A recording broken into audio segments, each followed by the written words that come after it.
مصادر محلية بوصول وفد عسكري روسي إلى مدينة الحسكة للنظر في الحصار الذي تفرضه قسد على المربعين الأمنيين التابعين للنظام بالحسكة والقامشلي ردا على هجمات دير الزور. وقالت المصادر إن الوفد الروسي يضم عددا من الضباط يرأسهم جنرال دخلوا بعربتين عسكريتين إلى المربع الأمني في مدينة الحسكة قادمين من مطار القامشلي. وأضافت أن الوفد سيلتقي محافظ الحسكة وقادة عسكريين من قوات النظام بعد عقده اجتماعا مع ممثلين عن النظام دون وجود ممثلين عن قسد. ينضم إلينا فواز المفلح عضو الهيئة السياسية العامة لمحافظة الحسكة، ينضم إلينا من أورفا التركية. مرحبا بك سيد فواز. بالبداية كيف تراقب ما يجري في الشرق ووصول هذا الوفد الروسي، ما الذي سيغيره في المشهد؟ السلام عليك آل السيارة وللسادة المشاهدين. حقيقة روسيا الآن تتدخل بقوة لتوقيف الصراع في شرق الفرات وما بين قوات البي واي دي الإرهابية المسماة قسد وما بين قوات تابعة أصبحت حقيقة تابعة للميليشيات الإيرانية وتدخل بتحريض من النظام. وهذا الأمر كمن يخرج من الدلف إلى تحت المزراب. يعني على الأخوة الذين يتبنون موضوع تحرير مناطق المحتلة من قبل تنظيم البوادي الإرهابي أن تكون أجندتهم وطنية وأن لا تكون مشبوهة بالدور الإيراني والخدمة لأزلام النظام وخدمة لميليشيات إيران التي تعتبر مشروع خطير كمشروع قسد الإرهابي. لكن ما يحدث في مطار القامشلي وفي الحسكة والوساطة الروسية يعود إلى الوضع المتأزم الذي تعاني منه روسيا. روسيا تحاول بكل قوتها وبكل ثقلها ودبلوماسيها وقواتها الأمنية أن تضبط الإيقاع في سوريا وأن تحاول منع حدوث أي اشتباكات أو حروب في سوريا في الوقت الحاضر، لأنها تعاني الآن في الداخل الروسي. فهي الآن تضغط بقوة على قسد وتضغط بقوة على النظام للجميع للرضوخ للمعاناة التي تعانيها هي، ومن ثم الوقوف عند حد معين ومنع أي اشتباكات في سوريا لحين تجاوزها المشاكل التي تعترضها في الداخل الروسي وفي أوكرانيا.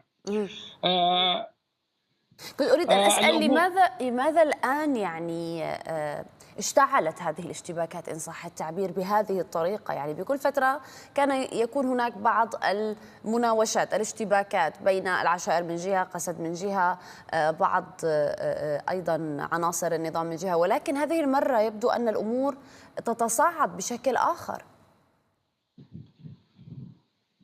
الأمور استغلتها إيران عندما التبس الأمر على بعض قادة جيش العشائر وخصوصا الشيخ إبراهيم الهفل، فاستغلته أفضل استغلال ودفعت به هذه المنطقة للتخفيف من الأزمات التي تعاني منها إيران أيضا، والتي لا تستطيع الرد على إسرائيل لأنها تعرف التكلفة الحقيقية التي ستعانيها إذا ما ردت على إسرائيل جراء مقتل هنية وجراء مقتل فؤاد شكر.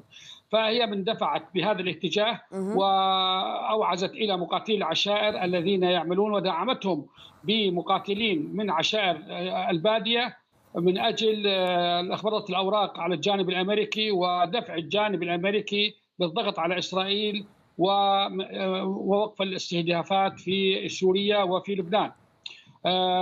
قسد أيضا تجاوزت الخطوط الحمر التي فرضها عليها النظام عندما شغلها، وتجاوزت الخطوط الحمر لراعييها الإيراني والروسي أيضا، وبدأت تفرض شروط قاسية على النظام، ومنها وأهم شرط هو أن تمنع التجنيد الإجباري في شرق الفرات خدمة في قوات النظام.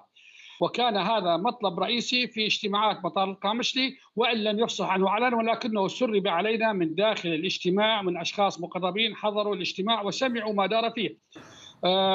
الآن لذلك النظام رفض مطالب قسد، وقسد الآن ترفض أيضا مطالب النظام وترفض فك الحصار عن المربع الأمني أو المربعات الأمنية في الحسكة وفي القامشلي إلا بعد أن يوافق النظام على شروطها. وقد يوافق النظام ضمنيا على هذه الشروط، ولكن لن يكون هناك إعلان عن هذه الموافقة، لأن النظام الآن يمر بحالة عجز تام، وروسيا عاجزة عن الدفاع عن النظام في هذه الظروف، وهو لا يملك القوة الكافية والقدرة الكافية على التصدي لإرهابيي قنديل، وأيضا الإرهابيين الذين تابعين النظام الآن هم في أو أضعف حالاتهم.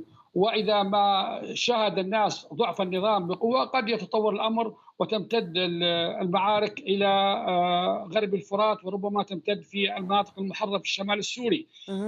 لكن قسد الآن تخطئ كثيرا عندما تحاول أن تقوم باختراقات في المحرر وتقتل أبناء المحرر وتهاجم القوى العسكرية في المحرر، فهي أيضا تخطئ وتزيد من أعدائها، وهذا الأمر ليس في صالحها إطلاقا. وربما هناك اختراقات في قسد هي من تعمل على إشعال منطقة شمال ريف حلب الشمالي وتل أبيض ورأس العين لصالح الجهات المشغلة لهم. شكرا جزيلا لك على هذه الإضافة أستاذ فواز المفلح، عضو الهيئة السياسية العامة لمحافظة الحسكة، كنت معنا من أورفا.